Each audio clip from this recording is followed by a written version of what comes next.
Hello, everybody. Welcome to the show. Jenny will be in. She's having a little difficulty coming in tonight with some of her stuff, but she'll be here tonight. Um, we, I just want to welcome everybody. We're back, and welcome to the Seekers Chronicles, the Paranormal Historians, where the history meets the paranormal, and we're gonna just start the show in a couple minutes. Jenny should be back. She's having a problem with her issues with her thing, and that's about it. So tonight's show is gonna be wild. It's gonna be a cool show. And if Jenny comes back, I'll let her introduce. If not, I will. I just want to show one of the things that we're gonna be at. In I think it's October. I had all my notes down. It's just my October 4th. We're going to be at the let me see if I can bring it up. Yeah, we're going to just run a little video on it.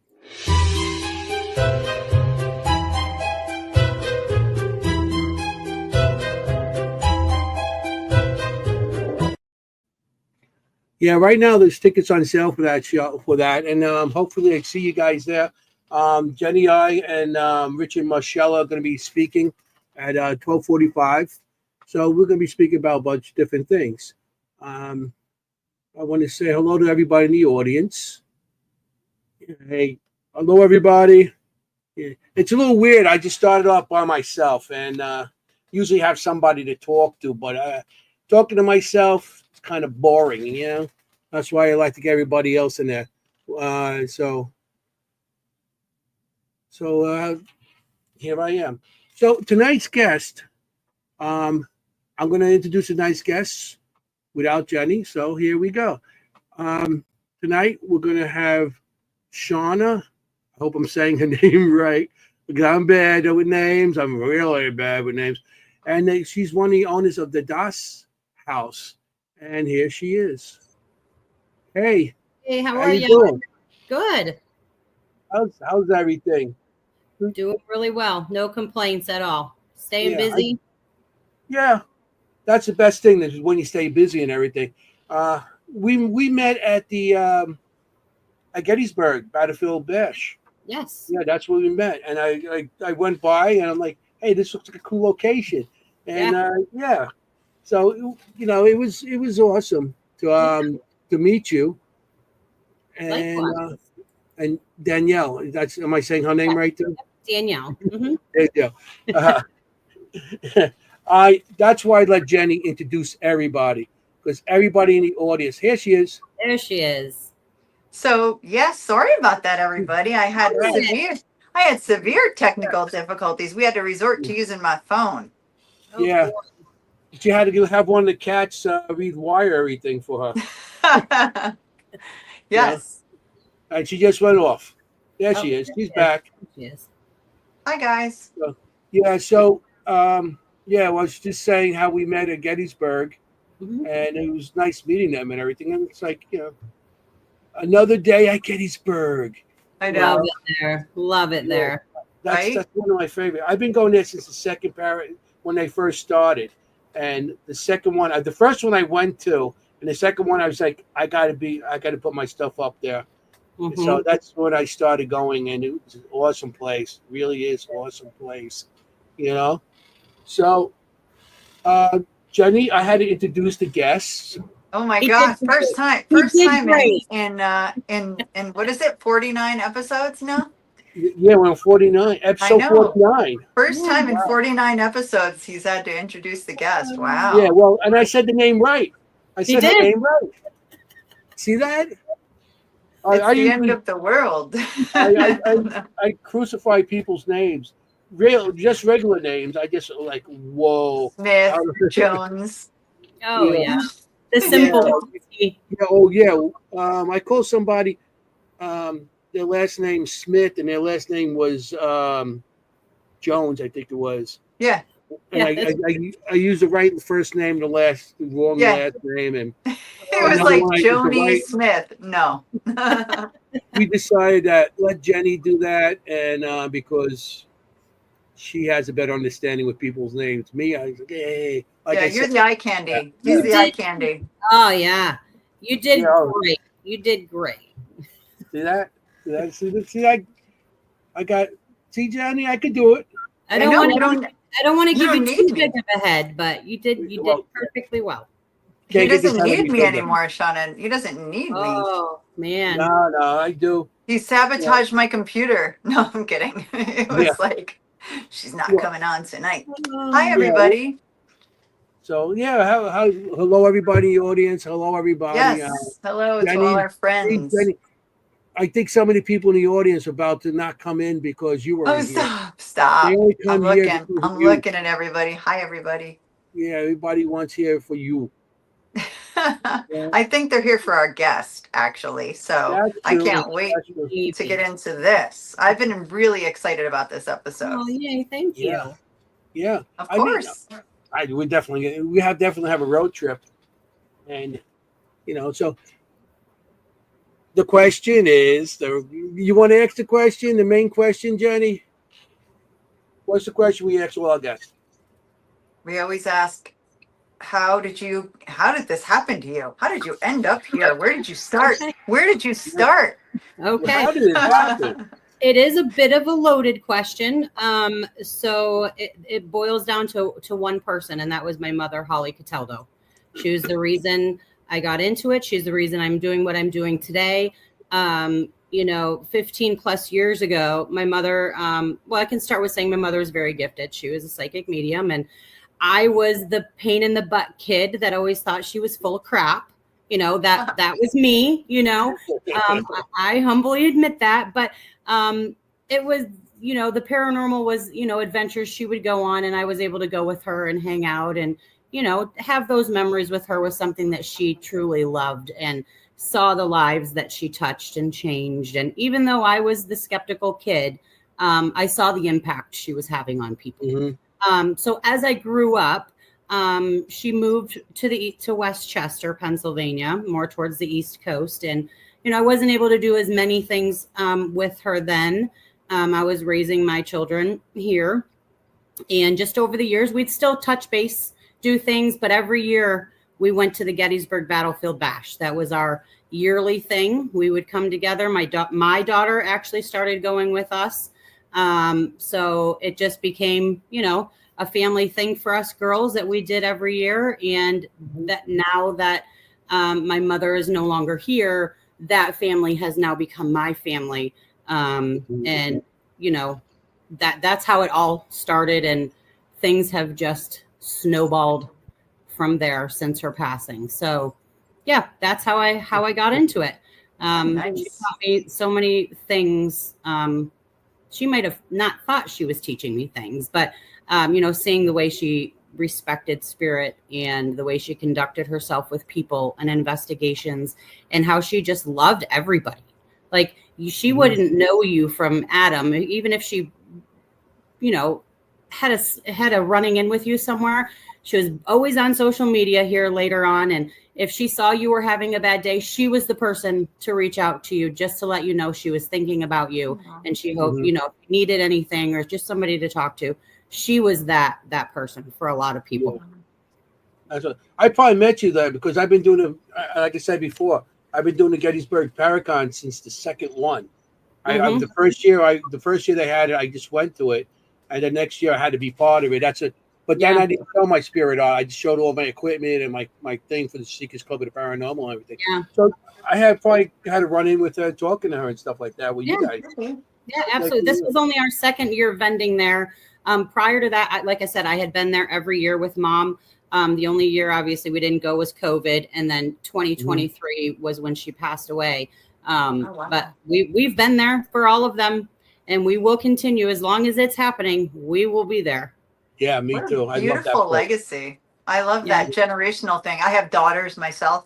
Yeah. And my mom has sisters and I have two sisters. Like it's all girls. So I'm loving what I'm hearing that. Yeah, absolutely. It's, it's kind of transgressed into like this has everything that I'm doing and moving forward doing. This has actually become my grief journey. This is how I've been able to turn my personal pain into power. to continue to do good things in the world that she would have done had she still been. I love that. I love that. It's touching. Thank you. That's beautiful. That's absolutely good. It's beautiful. a good story. Yes, very nice. I mean, it's really great when sometimes it bites me in the butt though, because like people don't. The biggest struggle I've been running into is people don't really believe that I really am 1,000,000% honest and my intentions are genuine. They don't think that there's still good-hearted, good-intentioned people in the world. So I can understand that. It can tend to be a little bit of an issue. So, but I have no problem proving my words with actions by any means. Yeah. Trust me, somebody who wears a shirt like this completely understands what you're talking about. Absolutely. I do, because I agree with you. Like I have nothing but joy, nothing but good in my heart. And it can be. People sometimes like, they're cynical. And I just want to help everybody, as many people as I can. Like that's just who I've become. And this is not who I always was. Trust me. It's your journey. Through this journey, I don't know. My mom's passing changed me. I think death has its way of, changing each individual differently. And something that was so horrible. And of course, I miss my mother every day. Losing her has made me a better person at the end of the day. Do you think that she knows that? Absolutely, I do. Absolutely, I do. So do I. Yes. Good. Yeah. So Anthony's like busy with the comments tonight because I'm on my phone. See, I get to like lay back and relax and talk to Shauna. I got to do your job, my job. Hey, I kind of like this. Yeah, my computer's broken. It's like, hey, what's going on here? How old were you when you first got brought along? I want to say, well, I became a mother fairly young. I was 20 years old when I had my daughter. So I want to say I probably started actually going adventuring with my mom when I was about 25, 26, just sporadically. And then she had actually started a team, Unique Paranormal One. And I did some things with her. She had a big, huge 3-stage investigation in Kane, Pennsylvania, at a big manor up there. We would go obviously to the bash. She was the type of mom that we'd be just driving and come across a creepy cemetery and we were stopping. Like she was pulling out her Mel meter and her K2 and her dowsing rods. And we were doing this stuff anywhere we could, So, and with that, like, it was just all those little sporadic things. Like we weren't necessarily booking places and going there. We would join other people a lot. She would book some places, but it ended up being like, it wasn't just for her. It was for the community. Anybody who wanted to come and learn or be a part of a paranormal investigation, she always allowed that. So we still do. And like I said, she was, Unique Paranormal One. And when she passed, we decided to continue that on, and Unique Paranormal 1.5 with our slogan of saying that we hope we can be half of the investigator that my mom was. Oh, wow. That's wow. Yeah. So that's where the Unique Paranormal 1.5 comes from. That's where the 0.5 comes instead of 2.0, the 0.5. Absolutely. I love it. Yeah. Yeah. I mean, that's awesome name too. It's beautiful. That's an awesome name of a thing, And it's interesting. You start getting into when you're 26 and, and continuing, 26 sometimes. I started my investigating a lot earlier in life. My son, I tried to get him in at 13, but when he turned 26, he's a father and everything just becomes. I mean, like I would see her do these things all the time growing up. I mean, she, did reads for people all the time. It was just like, mom's doing her thing over there. But I actually didn't start participating in things until my mid to late 20s. Okay. Yeah. Because you start understanding a little more too. Yes. Back then you're still in a rebellious state, younger. Oh yeah, like it was like I'm not going to hang out with my mom. Like I'm going to go hang out with my friends. Like you don't appreciate those kind of things until you get a little bit older. Sure. Yeah, and you're settling down a little bit too. That's awesome that you got into it and you continue it. you know, and you Absolutely. continue her legacy also. Yeah. That's awesome. I mean, it's great. I believe in all this all together and how people get into it and everything. And you have a great story there with mom, you know, getting you started with that. But how do you know her story? That you know how old was she when she started noticing her abilities? My mother claimed that she just had abilities her whole life. Unfortunately, and this is where the next journey for us is going. And I know we still need to talk about the Doss house and all of that stuff, but where our journey is going next is because my mother had all of these abilities growing up, but she went through that stage in time where it wasn't accepted, it wasn't recognized. You were crazy and you were medicated. So she had a very rough time with all of that back in the day. For most of her life, she didn't speak up about it. She didn't until she actually had ran into my now paranormal family in Gettysburg, where she felt comfortable and was accepted and acknowledged, and the things that she was going through, you know, was validated for her. And she was a part of a team. The woman's name was Deb. She was more from the East Coast. I'm not really sure what team she was from, but just her getting that validation and not being told that she was crazy her entire life. I mean, it was her friends, her family, everybody. So with that, and seeing that the pain that caused my mom for so many years, we are now trying to put together some type of a platform for people to reach out to, especially young kids. The unalived rate for young individuals that have abilities that are told still that they are crazy and they are medicated. We're trying to establish a platform, whether it's like a roundtable podcast or just an actual something that they can call to reach out to get some help and some guidance and some support to feel and know that that's not the case, and to have someone believe in them. If you need help with that, I am all for that. So contact me, because I went through that, because I started seeing things as 3 years old, and I came to the same time your mom did, and we weren't allowed to talk about it. And when my first Paracon I went to was the Para Unity in New Jersey. And I went there, and it was like a weight coming off my chest. After all these years, I couldn't talk about it.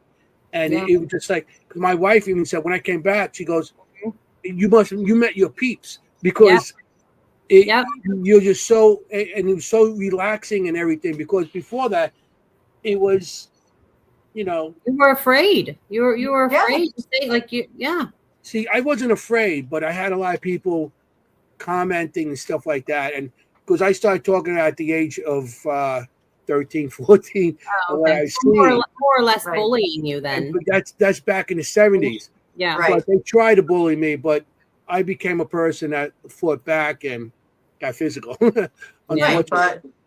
But still, that didn't have to be. Yeah, that didn't have to be. No. And I lost a lot of friends because people thought, like you said, they thought I was on drugs, or they thought I was making things up. I was crazy, and I've been called all these things through the years. So what your mom went through, I went through. So I understand all that.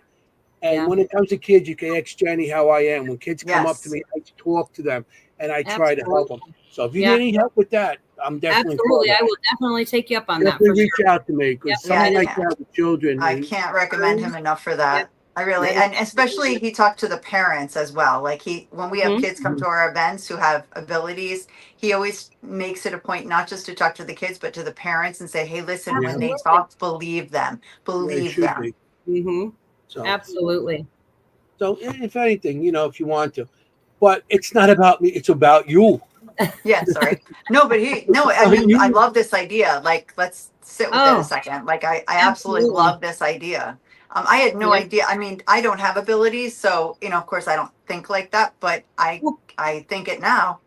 And I'll be very conscious of it, when I come across people. That's what we want this to be, like all different avenues, all different opinions. Like, even though you're open-minded to this, your support also, them understanding that there are people out there that don't necessarily have abilities, but are still going to love and support them and try to understand them. Right. Correct. That's awesome. Right.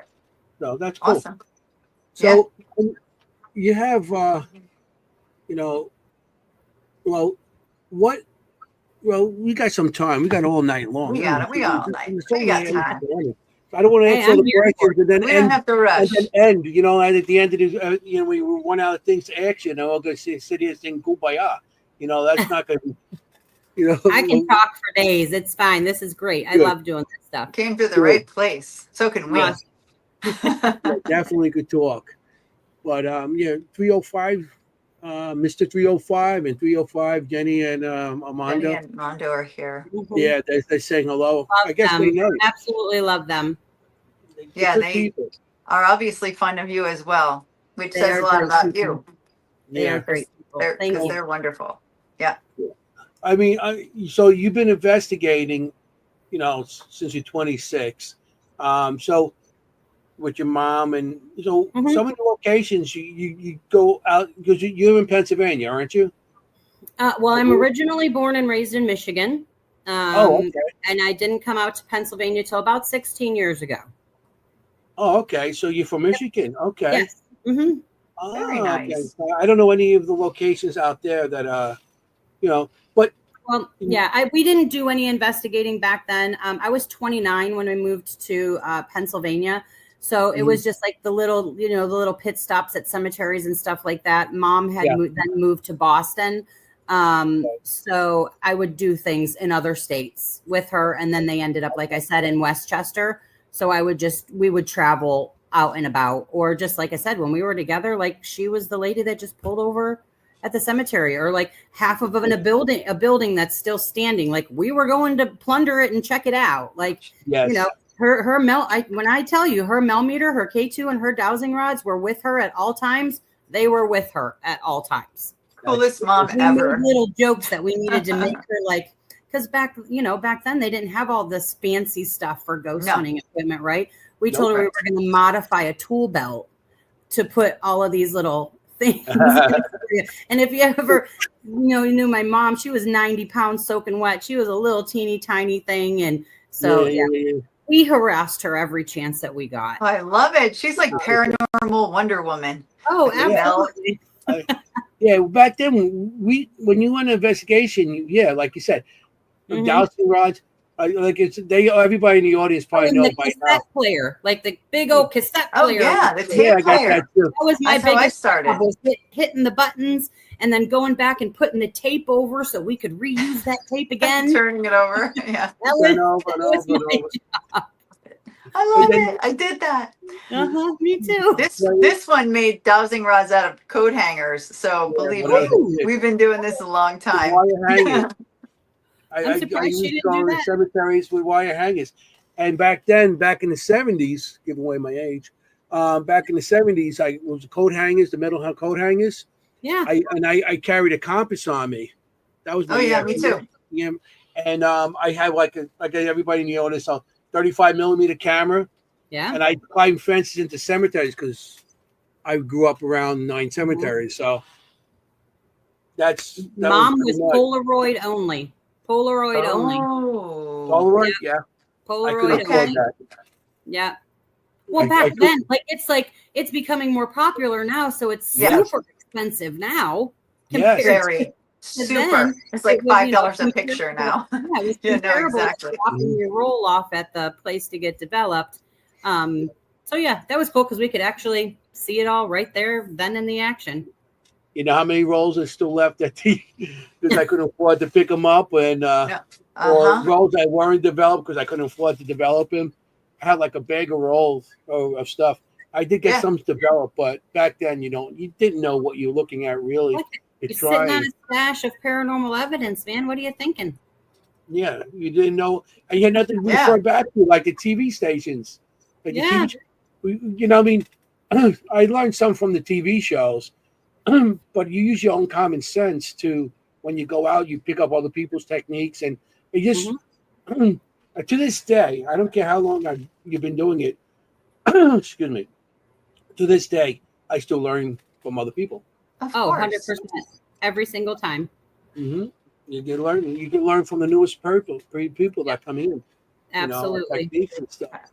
So that's what's pretty cool. So I hear somebody. Oh yeah, we We went there recently, actually. First time ever. About a month ago, we were there. Very really? awesome. Very amazing location. Yeah, we were there. Really? Yep, just recently. I've definitely heard of that. And was it amazing? Was it really good? Yeah. It's definitely, you definitely can never have enough time there. That's for sure. It's incredible. And just, I'm not sure who owns and runs it. It's probably more than one individual. I'm not really sure. But it was probably one of the cleanest facilities I've been in.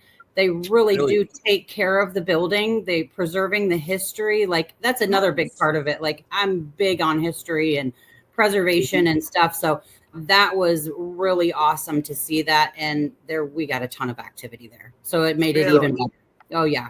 Yep. So, and it was also awesome because I got to go back and visit some family and stay with my sister. Oh, and, right. Yeah. Can reconnect with some old friends that they've been watching us for a while. And they're like, hey, can we come with you? And I'm like, absolutely you can, and then we, anybody who's new to it, we give them some little basic information to make sure everybody's at least protected and they have a little bit of knowledge going in because, we all know like, that you just never know. You never know what type of energy is going to be in a place. Of course.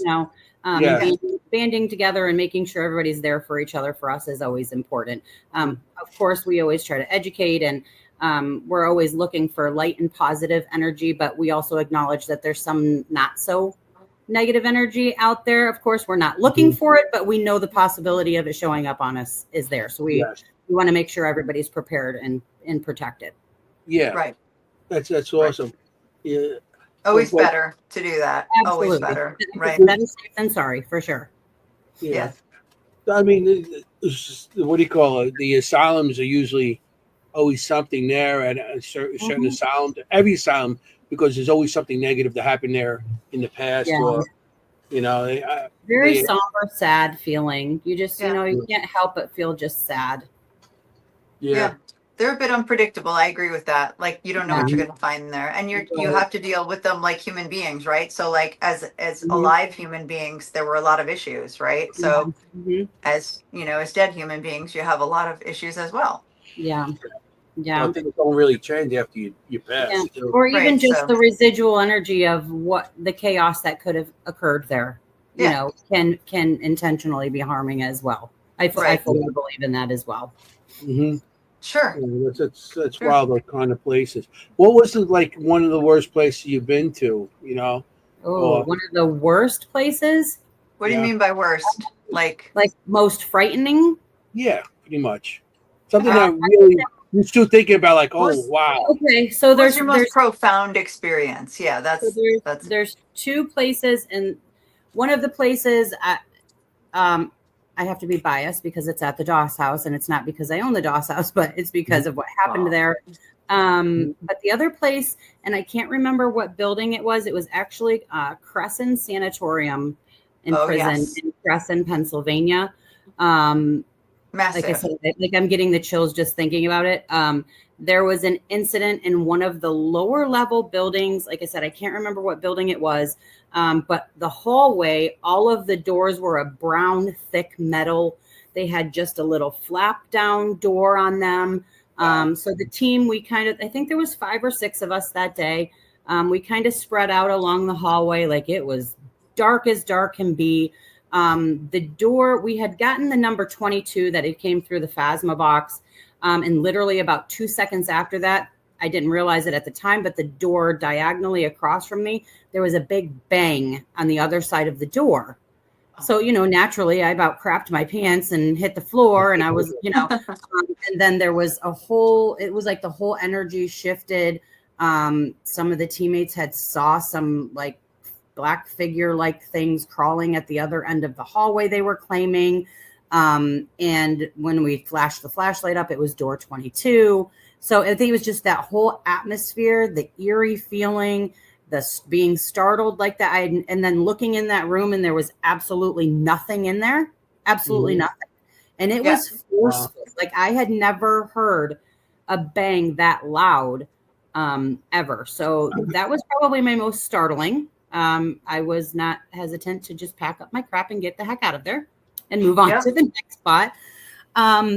Then there's the Doss house. This is where I actually experienced my very first psychic attack, paranormal attack per se. It was actually in the basement. I still don't really know what this energy is in the basement. I know it doesn't feel very nice. It hasn't hurt any. I don't think it's going to hurt anybody. We just haven't really figured out where it came from, why it's there, what it's doing. But when I was down there, I had just taken two of my friends. They had never been before. And we went down into the basement. We were doing an SD session. So I was just sitting there participating. And immediately I felt like some pressure on my neck. My vision went like, you know how it looks when you're underwater and you open your eyes?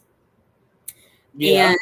And my friend Jay, who was in the room with me, I was just like, I feel like I'm underwater. Like, I don't know what's happening. I'm getting short of breath. And they said my face turned as bright as a red tomato. No. I tried in those moments to like set my personal boundaries and, within myself and demand that this energy back off of me. And it didn't. So I had to immediately get taken out of the house. And within 5 minutes, I was okay. And then we reviewed some live footage from down there. And we later saw that there was an image of a little girl in that space that doesn't look that she just doesn't look like a very nice little girl. She doesn't look like a nice girl. Right. So that situation there, I try to avoid the basement at all costs, just because now I actually am fearful of that space. And I know that energy is going to know that I'm fearful of that space. Lots of people can go into that space and there's nothing. But for some reason, and I don't know why that happened to me, I'm not sure what that energy was trying to show me. But it definitely tested my limits for sure. And I actually, was pretty afraid. No, of course. I mean, you're physically having symptoms. Physically. I mean, it's one thing if you see something or hear something, which is terrifying enough. Vision. The vision is what threw me the most. And I was like blinking and rubbing and looking around, and it was just not getting any better. And I'm not diabetic. I'm not I have no, reason medically to have been experiencing anything like that. And then for me to be completely fine with it 5 minutes once I was up and outside of the house. No. Since you brought up the Doss house, you're the owner. You're one of the owners of the Doss house. You and Danielle. Yes. I say it right. See, I say it right, Jen. You did. And so, what's the history of that? Do you know the history? So we know some. Again, this property was bought in honor of my mom. She always wanted to own a haunted location, was never able to. So Danielle made it her personal mission to find one. Oh, that's awesome. And we had been looking for about a year. And one day she had said to me, my aunt got a hold of me and I need to go over and pick up my pap's mantle that he built. The house has been abandoned for a couple years now, and he made it, so I would really like to have it. And I said, of course, let's go get it. So, of course, we spend every free day we have driving around trying to find abandoned locations. So we start driving there, and I was like, you have to pull over. I said, I'm going to be sick. So she did, pulled over. I was sick. And we come into this town of Loretto, which amazing. If you are anything into history, this is the town that you would absolutely love. The history in this town is amazing. But as we're driving in, we make it almost through town. I was like, you got to pull over again. I had to be sick again. So we pull up on the curb. So now you have Main Street, and I didn't, I wasn't really paying attention. We pull up on the curb and she's like, okay, we're here. And I turn and I look at this place and I was like, what? Danielle. She's like, what? I was like, this is your grandfather's house. And she said, yes. And I could tell she was kind of feeling a little embarrassed that this was, part of where her family had came from. And I was like, no, I'm not saying that in that regard. I said, this place is haunted as shit. Why didn't you think about this place being what you're looking for, right? And she's like, honestly, I don't know. And I was like, huh. I said, okay, well, I said, what I'm feeling right now, I said, let's get the mantle and we're probably going to have to go fairly quickly.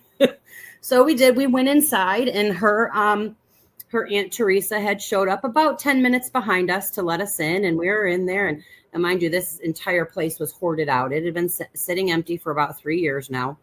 And I'm sure you guys have seen, I'm hoping you guys have seen some pictures of it. But yeah, we just, and it was like, you know, and Danielle does have some abilities as well. And she's like, wow, she's like, there is a lot of energy in here. She's like, I never even thought of this. So we got talking to her aunt and told her what our idea was and what we were looking for and all of these things. And, you know, of course, Teresa was absolutely willing to sell it. And Danielle was like, I want to buy it. And I was like, whoa. Like, yeah, it's awesome. The feels are here, but we need to investigate it. We need to actually make sure there is going to be some, you know, activity here, that, because if not, it's defeating the purpose of us doing this in honor of my mom. So she agreed, and our aunt let us in there. And when I tell you that first night, so we had me, Danielle, my best friend, Beth, my daughter, Chloe, and Beth's husband, Brent, who is the biggest skeptic that there is on the planet. So we always try to bring him along when we can, because he's like our debunking king. Okay. Yeah, those are the best people to bring. Absolutely. So we're, you know, making our way through all of these things, and we're getting ready to set up some stuff in the living room, like opening garbage bags, so we have a clean space to sit on. And in the moment of that, we hear this noise. Now, mind you, we're in the original part of this place that was built in 1810. And the basement that I had that attack is right under our feet. We hear a bang so loud, it literally sounded like a shotgun went off down there. And the floor rose. I could see Danielle in my peripheral rise up a little bit, and everybody froze and looked, and Brent jumped up, and him and Danielle ran out and around the house, because he thought somebody was in the basement, because the house had been empty for so long, or, you know, vacant for so long. You think it's somebody At this time, you could not get down the basement steps because, like I said, everything was hoarded out. So they went around the house quickly, opened the back door. That first part of the basement that you went into was hoarded out. They had to climb up and over some things to get to that back basement. And to their surprise, there was absolutely not a single thing in that room. Nothing. No animals, no people, nothing. Nothing. He went in there. He checked every log, every beam, because it was originally made of logs. Yeah. Everything. He could not find anything. We also continuously heard from a young woman named Elizabeth. I'm not sure what I can say on here, but she said you can bleep me out later, or I guess you can't, because this is live. No, you can swear. Is that what you're going to say? Well, like her being hung, is that okay to, I said it now. Yeah. Is that okay? Yeah, not the S word, but. That kept coming across. She kept saying, you know, SA consistently, and hung. So we were just like, and Elizabeth kept, and that's very common. It's very common. Itself. Yeah, a very common name. So we didn't really think a whole lot of it, but it was every single room that we went to in that place that night. As we were leaving, my daughter starts flipping out from the back seat. She had found an article of a woman. I can't remember her name right at this moment, but her first name was Elizabeth something. This had occurred in 1963, and 3 gentlemen had abducted her, did all of these things to her, and left her hung over a door in Loretto. And she is now buried in the very next town over.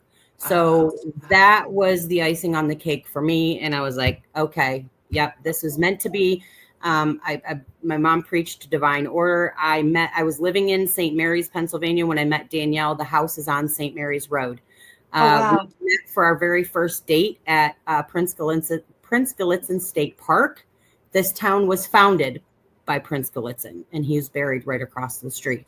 Like all of these things interweaving with each other just made us feel like this was how this was supposed to go. And for the first year that the Doss house was open, of course, obviously we went in there, got some dumpsters, purchased the place. You know, we had to put heat in there and get the running water going, fix the roof. But we tried to keep the inside of the house as original as possible. We went through as much as we could to keep as many original things to the house that we could. And we have no intention of ever changing that unless we absolutely have to. Like, we found the barber's actual clippers and scissors, his mirror, some things from doctors with history. We found that the original structure, the living room and old basement, was the first structure built in this town in 1810. Prince Gallitzin came over in 1799, pushed out 4 Native American tribes, and claimed this land as his own. He then in 1916, so he built this little cabin, or 1816, I'm sorry, is when he started plotting the land to build homes.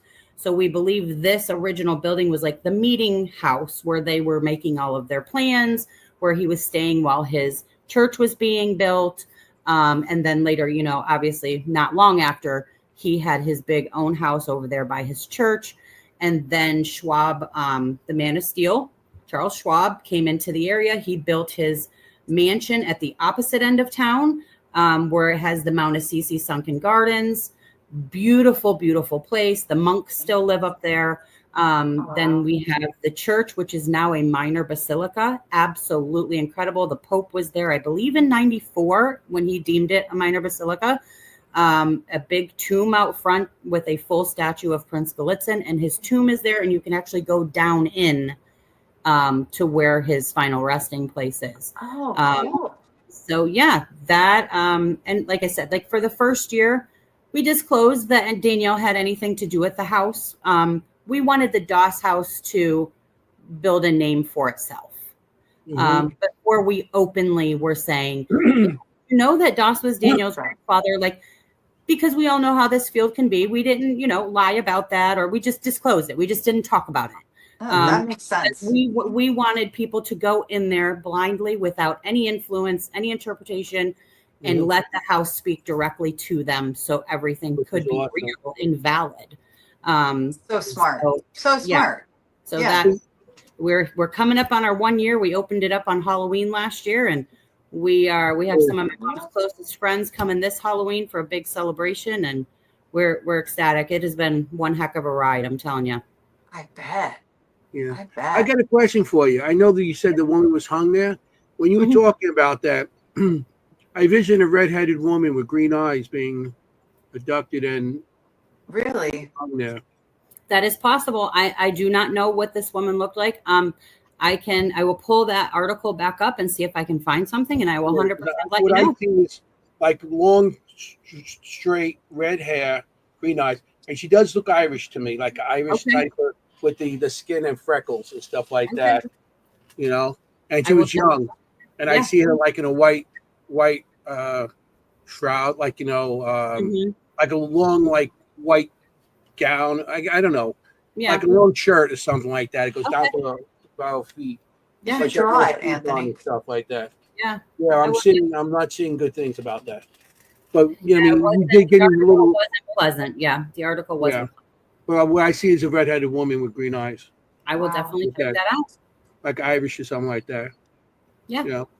But that's interesting. That's great stuff. I mean, you have the old part of the house, and it's like 1810. Yeah. So you have that's all Civil War. Yeah.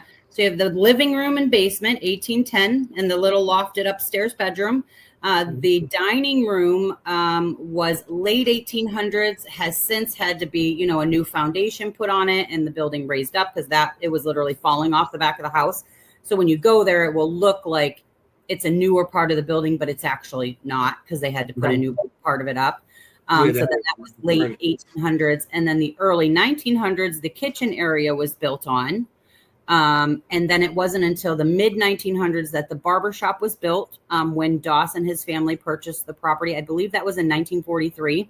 And it was a couple years later that he built the barbershop there. It originally was not connected to the house. It was its own entity. Because, a barber, that wasn't the man's spot. Like, it was his business. It was, not a part of the family home and the children and all of that. But later on, so Doss had passed away in 1983 in the living room there. And a few, I can't remember what year Marjorie fell ill, but she did. She became bedridden. And that's when her children attached the two buildings together and put her bed and everything over in the barber shop. It was just easier for her to care for her there. That's where the running water, the first toilet, they put in a roll-in shower over there for her. And that's where she had spent her final days. Oh, wow. And Danielle's grandparents lived in this house too? Yeah. So Doss the barber, that is her grandfather. Oh, okay. Oh, wow. Yes. Oh, wow. Okay. They bought the property in 1943. But then prior to that, like I said, Prince Gallitzin had it in the beginning. Then it went to Dr. Pfaff, who was the town's undertaker. Then it went to 3 women by the first name of Mary. It very odd that the deed to the home went into a woman's name back then. Yeah. We haven't been able to figure that out. And then a Dr. Leo T. Little. He was registered as a dentist, but we all know back then a dentist was also the doctor. He traveled from town to town in this area, providing those services. And then in 1943, Doss purchased it, and his family was the last, obviously, to own it. So yeah, like 200 plus years of history there. Yes. There's it's just kind of been, and the best way I can explain it to everybody is it's literally like an onion. Every time somebody goes there, a new layer of something comes out. We have to go. I mean, I have to go because you just said Mary. When I was thinking about the woman stuff, name Mary kept on coming up. Mary. Really? And I didn't say anything because you said the name was Elizabeth. But I'm not saying it now because you said it. There is several names. There are several things that people have proclaimed that are there. I can, the things that and names and people that we have experienced there. I will tell you this. The coolest thing for me, I mean, outside of that, my mother is there and I get to feel super connected to her. And this house has now become a place for Danielle and I to both honor our past loved ones. Is just in creating this space. Like I said, 80% of what is in there is original to the house. The other 20% is gifts people have brought and left, or things that Danielle has seen that remind her of somebody. And some of my mother's items are in there. But the bed upstairs, there is a bed upstairs that obviously was not there. Danielle had just been looking around on Marketplace, looking for an old antique bed, and she came across this one, and she went and picked it up, and it was a young kid who had just inherited his grandfather's estate. And, she got chit-chatting with him a little bit, telling him where it was going. And he was like, oh, that's so cool. Like, I'll have to come check it out. And so she brings this bed home, and, we get it in the mattress cover, and we get everything set up, and everything's great. And the next time we investigate there, we're getting tons of activity off of this bed. Oh. And we're like, and then more groups are getting the same information off of this bed, and more groups and more groups. And we had a gentleman who slept in the bed, who had a vision of what this person who was attached to this bed, what their property looked like. So with putting all of this information together, I told Danielle, I said, Danielle, you have to reach back out to that kid that you got that. He was on board. He said he was excited. I said, he'll either give you the answers or he won't. It doesn't hurt to try. And when she did, she came back to me. She said, you're never going to believe this. She's like, but everything everyone has gotten from that bed is 100% true. The name, the way this gentleman passed away, the way his property looked, who was with him when he passed away. Like, it was absolutely incredible. Absolutely. And it was even more incredible that several groups experienced the same things that we did. I'm going to draw you a picture of the woman I see. Yes, do that. You have to. Absolutely. I'll send it to you and see what put it, if you want to put it aside, and then see what happens from there. Absolutely. Several women in there, several. And there is a woman, a lot of people see her. She's like in a long black flowy dress. And they like, she's not mean or anything, but she's just very stern. Like, she's just keeping people in line, and she's watching and making sure everybody's, doing what they're supposed to be doing. There has been several people that have seen her or sensed her in there, and everybody believes her name also is Mary. And she's part of the funeral home. Yeah. Oh. She's part of the funeral home. That's why I feel because you just said black and stuff. But I think she's part of the funeral home, probably getting everybody in order and everything to set up, Yeah, in the funeral maybe. parlor. Oh, for sure. Maybe, Could be. Yeah. I mean, Could be, yeah. yeah. I'm not trying to. I'm telling you, the sky is the limit at this place. Yes, I'm gonna. Yeah. I mean, with all those items, I mean, in a bed, so much energy with a bed. I mean, Yeah. I think never about it. Awesome. never would have thought. Right? You don't think about that. Like something, No. but yeah, of all pieces of furniture, I mean, you're there every night, When right? you buy anything antique, there's always could be something attached to it. Mm-hmm. You Yeah, don't like know. I said, It could be almost anything. It could be the Yeah. smallest thing. There might be something attached to it. Yeah. From a ring to a guitar to anything Oh. that is personal to somebody. Mm-hmm. A bed. What do you spend all your time? Mm-hmm. Every day, every night. What do you do? Yeah, Go to bed. exactly. Yeah. So you don't think about that. Like the staircase is always Right. busy with spirits. You always see a woman in white, whatever, in the staircase. You see people standing in the kitchen. Those are the main things in the house that spirits would be attached to. Absolutely. And a bed is, I would say, one of the objects. I didn't even think about a bed until after you guys mentioned it. You know, but that's interesting. So many things. You definitely need to come out. Definitely. For sure. Anthony's like getting the car ready right have now. to say, We're going to be there soon. Yeah, like I have to say, like just having the Doss house, I mean, it has spoiled us. It has spoiled us because it's always so much happening there for us. And you go to some other places that you've gone to your whole life and you're like super excited if you get a hit on a REM pod, like it's a celebration, right? Like, and it's nonstop at the Doss house. So awesome. it's made it cool because then when we do go to these places, you really have to work for that. It makes it even more special. Like, right. Yeah. So I love it. I love everything. When you have a place like yours, when you go to those other places, there's things going to happen where everybody else might not realize it, but it's in your head already. You experience from your location, so you'll be open to more things that may happen at a location. And it does. It challenges you to try all these different things, to try to get, use your intuition more, use that little digital recorder more, just sitting in silence more. So I love it. Hands down. I always said that the intuition is your best piece of tool for paranormal investigating. Go what you're feeling. You don't need all these electronics. You don't need everything. Just go what you feel, and you'll. I mean, that's. I always say that's your best piece of tool when you go. Well, and a big part of this has been commercialized. You give people now that they rely on this for a big part of their income now, and so they. You got to do what you got to do to get the views and get the people involved and do all of these things, which is absolutely awesome. Yeah. Because me personally, if I have somebody who's like hooting and hollering and doing all these crazy things where I just have somebody sitting in the dark, little less likely to hang out with them for the whole duration and not fall asleep, Right.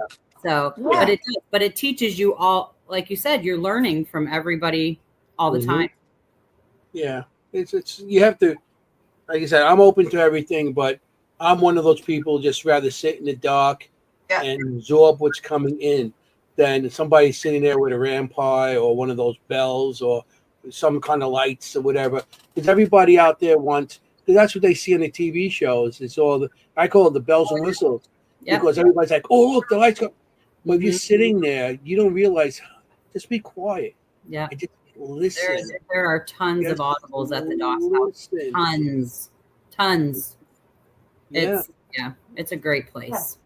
Yeah. But more importantly, do what works for you, right? Like, I mean, if that's what works for you, everyone has a piece of equipment or intuition, whatever it is that works for them. And I don't judge. Well, they have nothing and they just want to go check out a cool old creepy place. Yes. Yeah. Or maybe you just have a mel meter, like Kim, our fellow host, who's on a break for the summer. She works with just a mel meter. And her psychic abilities, and that's all she holds ever, and that's a piece of equipment she connects with. So absolutely, And same with me. I have one piece of equipment I connect with, and everybody who watches knows what it is, that I'm a big digital recorder person. There you go. I have about 10 and I use them all. Awesome. I love Yeah. that for you. Yeah. Mm-hmm. Yeah. But it's what I relate to. It's what Absolutely. I connect with. It's So each is their own. Everybody has their own thing. It's just, and you we know? come together, and we come Mhm. together. That's the whole idea. That's what it's Absolutely. all it's about. You sent me some pictures I want to show you. Oh, good, good. I was Yeah. hoping. And this is you and your That's You're- that's me and Danielle. and you and Danielle, and you're out. She's the other owner Mm-hmm. of the place, and that's her grandfather owned the building. Well, he lived there. Correct. Okay. He was the barber. He's the barber. Yes. Okay. And I see you got the creep. What does it say? Creep That's it real? for our Creep It Real festival. Oh, I love it. Yeah, we can talk about that after you show the little slideys here. Yeah. Also, you sent me a thing with a tombstone. I'm not sure. Is that? This is Doss's grave. We're literally right across the street at the church cemetery, right across the street from the Doss house. Oh, so this is a Doss's grave. Wait, Correct. there's a cemetery right across the street. Wow. Yes. When you're standing at the front door of the Doss house and you look straight out and to the right, you will see the basilica. Right in front of the basilica is Prince Gallitzin's tomb, and right to the right of that is the cemetery. Oh, nice. That's awesome. Yeah, everything is literally, you can see that. You can see Schwab Estates, and the Doss house sits right in the middle of the both of them. Oh, wow. Mhm. You also have a book. Jenny. Yeah. Jenny's the reader. I love to read. Oh, forget it. I'm reading that. If I had it, I wouldn't be sleeping tonight. Anybody in the audience who has any, how can they get this book if they need to? How can I get this book? It's not a ASAP? book. It's definitely not a book. I'm not that talented. It's just our logo for the Doss house. Oh, really? okay. Sorry to All get right. you so excited, Jenny. I was like, how did I miss that? Okay, because I read Okay. everything. It's Not like, yet, but don't be surprised if one happens. There we go. Okay, you heard it here first. Yeah. no longer. This is just our memoriam page for my mom, resembling her I standing love out it. front looking at the house. Oh, that's awesome. Yeah. Who made that?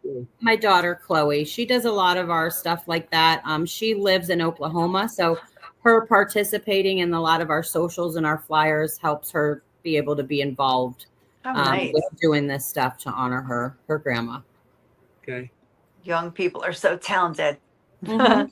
Yeah. This is I love it. this is the memorial.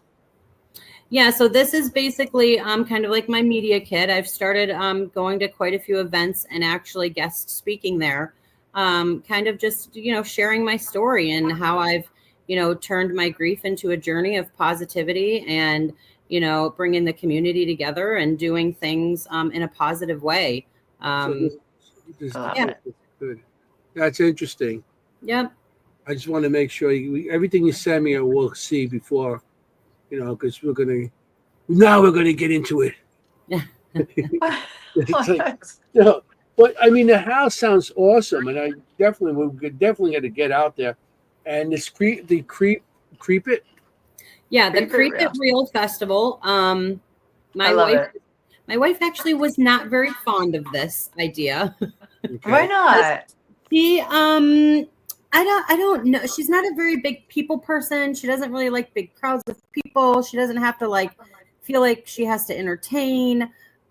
She just likes to do her thing and hang out where people are hanging out, Yeah. And she knew this was going to take a lot of my time to put this together because she knew Oh, yeah. if in honor of my mom, I was going to make sure it was as perfect as possible. Yeah. Yeah, it's a lot of work anyway. It's just a lot of work. Absolutely. So it was just a small idea of just creating a small little festival within Loretto of, promoting and helping local businesses to come out. We had some young individuals that were starting to do 3D printing things, but, they have some delays where they can't get a job, or you have people that, this is their hobby and they want to share their craft with people. My mother was all about community support, bringing people together to create a positive space. So that was the whole idea behind this, not just paranormal, but the other side of the good deeds that my mom did too. So, naming it Creep It Real kind of kept it a little bit paranormal, but it was an event for everybody, an entire family. It was important to me. It's free. It's completely free for you to come. Nice. And, just a day of community. So that's what it started off as. As it started getting, people started learning about it. More and more people wanted to be a part of it. So by the end of the day, we ended up with Patty Negri came out to it. We had Heather Matarazzo, an actress. She played in Scream and The Princess Diaries. We had Santiago Cirillo from The Walking Dead and Haya Nation. Amazing. My mother was very close with him. We had Blue Bodie came out. Like, it just turned into this big, huge, amazing day. Some of my mom's closest friends, Ernie Atwell, amazing human, one of our closest friends. Ernie's pretty cool. Yes, very good. We adore Ernie. He's family. So yeah, it just kept building and building. Then we had gotten to the point. Now, mind you, Loretto is a very Catholic town. We felt like they were going to give us some pushback, and they did. So in order to prevent that, in January, I started going to all of their monthly board meetings just to let them know who I was and what I stood for and what I was trying to accomplish, and 1,000,000% transparent, like I always am. I continued to go, to the next month. Then they were like, okay, well, we just want to see what you're doing. We had already rented the hall, their community center, paid our deposit, all of these things, told them everything as well. So then the board asked for me to present who's going to be there and all of these things. Still no problems, no issues. I continued to go month after month while I'm developing this festival. And 31 days before the festival, they canceled us.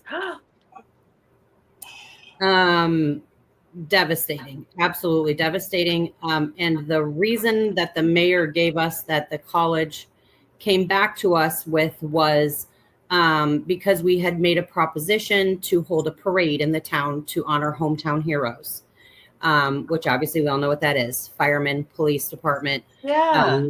And for children to walk in the parade as their favorite superhero or princess. And all of the proceeds of that festival would be donated to the Loretto Police Department, because in one of these meetings, I heard him express that the car he was driving needed some updates, but they just didn't have it in the budget, right? So I propositioned them with this idea, and that 100% of the funds would go to their town.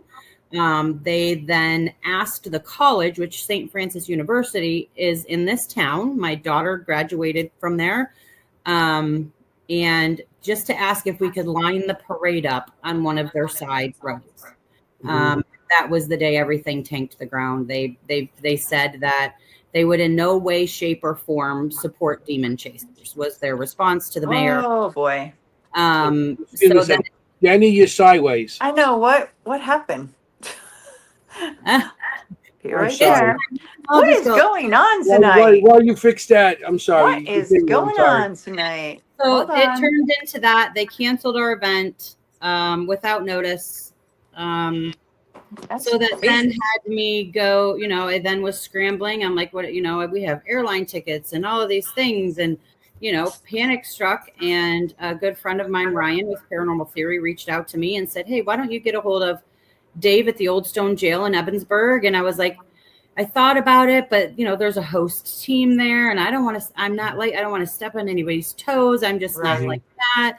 And he's like, let me get a hold of them, let them know what's going on. So he got me a meeting, and I went over, and they were on board. And he said, absolutely, we love the cause of what you're trying to do, and we do believe in you, and 100% we will support you in this event. And so we moved it there, and it was beyond what it ever could have been. This event in an old stone jail with the vendors got to set up in old jail cells, and it was just an incredible experience. Cool. It was so successful. Lots of our guests said it was, one of the most organized, well put together things. So it was incredible. It was absolutely amazing. And so we have decided we're going to do it again. That's awesome. Same place. When is it going to be? I'm interested to be part of it. Yeah. Absolutely. We would love to have you. Absolutely. It is going to be June 20th. Oh, perfect. Mm-hmm. My birthday is right there, June 25th, so we can celebrate there together. You go. Absolutely. 20th. And we do. It can we be like a incorporate birthday trip. We can have cake. We can have a big cake. Figure that one out. Who June doesn't 26th is my anniversary, so I got to figure something out there. Yeah. Come on. It's going to be 34 years. So we'll see. We'll figure that out. I definitely want to be part of it. So. Well, we'll have to go it's the week before, I believe, because your anniversary is the 26th. So, Oh, yeah, you're golden. You'll be good. So, yeah, and we incorporate the DOS house into all of this. Yeah. You know, you women, when it comes to anniversaries. Yeah. I got to take the whole I'll talk to her. Jenny will take care of it. Jenny will take care of it. I got this. So, yeah, and we incorporate both places. So we have the vending event all day on Saturday at the jail from 11 to 7. Friday night, we have private things with some of our celebrity guests over at the Doss House Friday. And then again on Saturday night, and then also at the jail, different events, Friday night at the jail and Saturday night at the jail. So there's always something going on for everybody. Tons of we do tons of giveaways. We don't do basket raffles. We just take in donations and we let people win things. We are this year going to actually use a charity of choice, which is Santiago's Haya Nation for veterans and anti-bullying. And his foundation is an incredible thing. I believe in it 1,000,000%. And so we will use that as a charity for people to donate to this year. And yeah, it's just going to be awesome. We're super excited. So it's still a free event and people can donate to his 100% free. Yes, 100% free. Which is I think you do better that way and people are generous. I feel people are very generous. Yes. Well, in this field. You know, community is community, no matter what level, level you're at. And there are more people than some want to believe that just can't afford to do things like that. No, and I want this to be a space that everybody can come. And we created there's a kids area with bubbles and coloring and, tons of free things for them to enjoy. They can take little pictures around and have, all the guests sign them if they want to. And, it's just, it turned out amazing. And I can't wait to do it again. Yeah. When you brought up Ernie before, it's like, and you brought up kids, I know he runs that thing, one of the people that runs the kids and stuff. Totally. So, and all those people you brought up before, Patty and all that. I just seen them at the main Paracon. Which you guys should get up there next year. Pam and Steve Berry in the historic 1912 Hoover House. That was my mother's favorite place on the planet. That is my family away from home. They have helped me so much. They are amazing people. They're always there for me. Guess where we're going to be on Halloween? We're going to be Halloween night. The Hoover House. Yay! We're going to be there on the November 1st as well. Weekend. Oh, the 31st awesome. and the 1st. Are they having a tattoo party or something? I think Jim Houston was telling me. When? Maybe it's the weekend before. I'm not sure. But don't be upset because I stole Jim, Jen, Bob, and Mike for Friday night. They're all coming up to the Dawson. Oh, no worries. We have the Parajam at the orphanage on the 1st. So we're going to be at that too also. We were going to be a part of that. Parajam in the morning, and then we're going to be we have people coming to meet us. To investigate. To meet us to investigate that night at the Hoover House. November 1st. Yeah. That's right. You asked me if I wanted a room. Was that you that asked me? Yeah. Yes. Okay. Yeah, it was him. Pam asked me, I got somebody that might want to come, and I'll give you the information.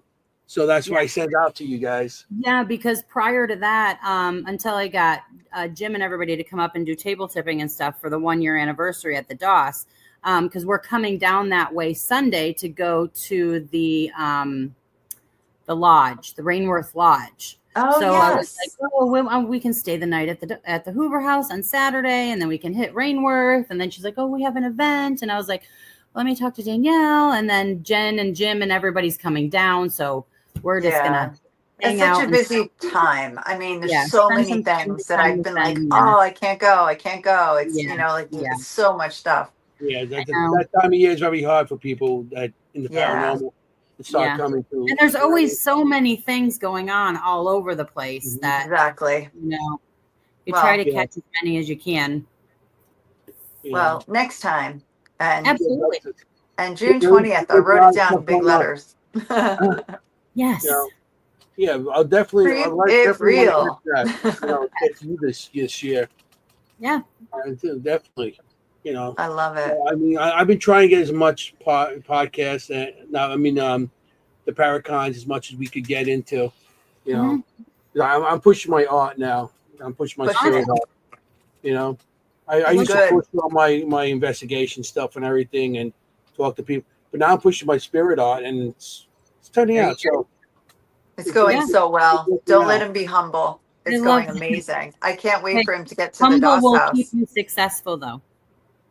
Yes, humility will, but I want everyone to know how good it is. And when he comes to the DOS house, I can't wait to see what he draws. All right. He's already drawing. Hasn't even been there. Yeah, I know. I'm gonna send you that picture and see what happens. Do you do like sketch gallery reads and stuff like that yet? I haven't done that. I mean, because I just started showing my stuff about 3 years ago. Okay. He was like 2. Remember, I come from an era like your mom, like where everybody condemned you and stuff. So I didn't really show my stuff because I thought it was my own thing. And I 3 years ago, I was asked to be part of a spirit art thing with Richard Marshalla. And that's how I started showing my stuff. And people seem to like it. So I'm starting to push it more and more. And well, when you come up, we would absolutely love to be a part of that if you would let us. Yes. Yeah. I mean, I'm open to work with everybody. I mean, I wish you guys were coming to the Hoover House with us. That would have been cool too. I know. Yeah. Well, we are. If you guys are still there on Sunday, I plan on stopping in on our way to Rainsworth. So if you're still there, we'll see you. Oh sure. Yeah, I'm sure we will be. Pam kicks us out. Yeah. Yeah. So talk to Pam. She would never. No, she would, but she would after a while. I mean, speak for yourself. She's not kicking me out. She's kicking you out. She's already talking about making a big breakfast for us and everything. I was like, this is going to be I'm awesome. kidding. I'm kidding. Breakfasts are so good. Oh, my. Oh, yeah. I can't wait. It's my first time being there. All the years I know them and everything. And I've been invited quite a few times and always around something. I was like, So this time I said, we're just going to book it and just do it.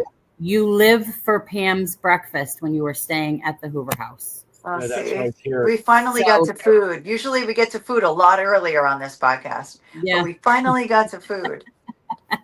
Usually it's like in the first 20 minutes we get to food. Food. Yeah. Everything's better with food, right? It's everything. The only thing I invested in that ever grew was my stomach. So stop. Same. Yeah, my money doesn't go nowhere, but for here now, it's like, you put anywhere else. I'm excited for cake in June already. I know. This is one of my favorites here. Right. We got a drink. Yes. Oh, there we go. See, now we also have a drinking game on this podcast. When someone says cannoli, we drink. Oh, okay. Cannoli. Yeah, it may be water. It may be water or coffee that we're drinking, but we do have a drinking game. Cannoli. Perfect. Thank you, Mary Beth. Mary Beth's here. I did not expect her tonight. I'm happy that she's here. She said she was here before and everything. So, I'm sorry, everybody, if I didn't get to your messages in the audience. It's my fault. It's entirely my fault. Blame her. That I had like the night off tonight. Right under the bus, Jenny. Right under the bus you go. I don't care. It's nice. I got the night off. I'm working both. I get to just talk to Shauna. I'm like, I don't care. Yeah, that's right. Yeah, you got the night off. This is nice. Just talk and hang out. Hey, that's what it's all about. But yeah, the house sounds awesome, and let's get back to the house because that's what I know. I want to know about the actual house. Like, and you were talking about, there's a kitchen that's newer. There's how many? There's 2 floors and then a basement. There's 2 floors and then a basement. Okay. So when you walk in the front door, so like the building is elongated. So I should have sent Anthony a picture of that. So right to the left is the original structure. So when you walk in that front door, that is the living room. Directly underneath you is what we call the old basement, because it still has all the old brick, and that's where we find crazy The things. original foundation, you mean? Yeah. And then while you're standing at the front door, you continue forward, and then there's a doorway, and that leads you to the dining room. The dining room, which was built next, and then to the left is the staircase that goes up behind you. There is one large bedroom up there, but of course, like the ceilings are like all slanted in. Yes. Okay. And then there's a small little tiny room right at the top of the stairs. Now, originally this wasn't like, it is set up for like a children's room right now, but originally it was not a bedroom of any sorts. It was the original washroom to the house. They would boil the water. They would take them up to the washroom with the wash sink, and the tub. And that's where they would bath because there was no running water. So they used that space as the washroom. And the bedroom, obviously, Doss, his wife, and 6 children slept on the floor in there. Later on, yeah. So, later on, 6 children. How many boys? How many girls? Who? 2 boys. Okay. 4 girls, I believe. Oh my gosh. 2 boys, 4 girls, I believe. That's a lot of kids. So yeah, and then obviously later on, when then running water came into place, they eliminated that space to down on that kitchen area where they had running water in that kitchen area. And then they made that washroom extra space for children to stay in there. It's asleep on yeah. Right. So, and it's that's so crowded. It is very, very small, but back then it was sun comes up, kids outside, sun goes down, kids inside. So, and then, like I said, then it was the kitchen, which is just, so when you're at that dining room, you have the dining room in front of you, stairs over here, and then to the right, there's a little breezeway, and then that's the kitchen.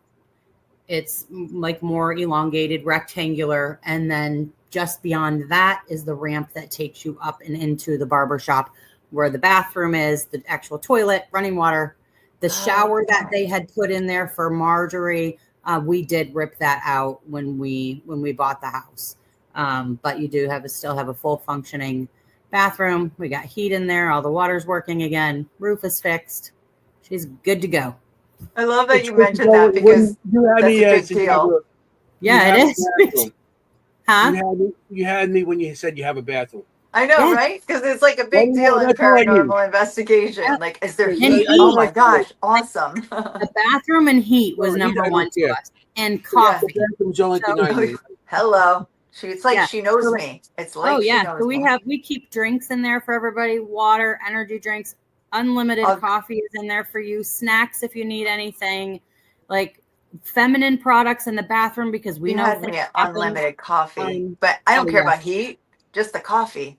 Bathroom coffee. That's all I care about. We usually bring our own stuff also, so we always have a snack. Yeah. Because we believe in that. We bring cannoli. When you go on investigation, definitely cannolis. Yeah. We do. We do. Always. When investigation, in the middle of the night, you're still investigating. You need that little bit of sugar to just get you kicked to start up. You need it. Shauna, you need it, is what he need said. It. You need it. That's Dr. Anthony. You need a little bit of sugar. You need the cannoli. Cannolis. Yeah, we didn't drink. Oh, I did. Oh, we did it 5 times. I did. Well, maybe not 5 times, but I did. No, it's okay. If we had a drinking regular drinks, we'd be halfway. Can you imagine? You know? Can you imagine? We'd be pretty trashed at this point. We'd be. That's right. So bobbing and weaving. The kitchen. There was a built-in kitchen back in 1810, or was it outdoor? Because they used to have summer kitchen. That's new, right? It was outdoor then. This kitchen wasn't put on until I think it was right before Doss bought it, so it was probably in the 30s. Oh wow! So there was an outdoor kitchen area. Yes, a summer kitchen they called it. So when you are in the old part of the basement, you can see like where the old outdoor mantle area used to be. Okay. And it's actually like it's a pretty hot spot area there. Oh, of course. Yeah. So that was there. It's around back on the far right side of the house. Mm-hmm. You just see like what's left of what was there. how much land you have around. So if you go there, you could actually investigate on the land also around the place. You can. So like I said, it's right in the center of town, so it's on a lot. Oh, okay. But it does have a little bit of a backyard. There's this mystery mound there that people are getting tons of energy off of it. And then just as you get to the back side of the hill, the back part of the property along the road belongs to somebody else.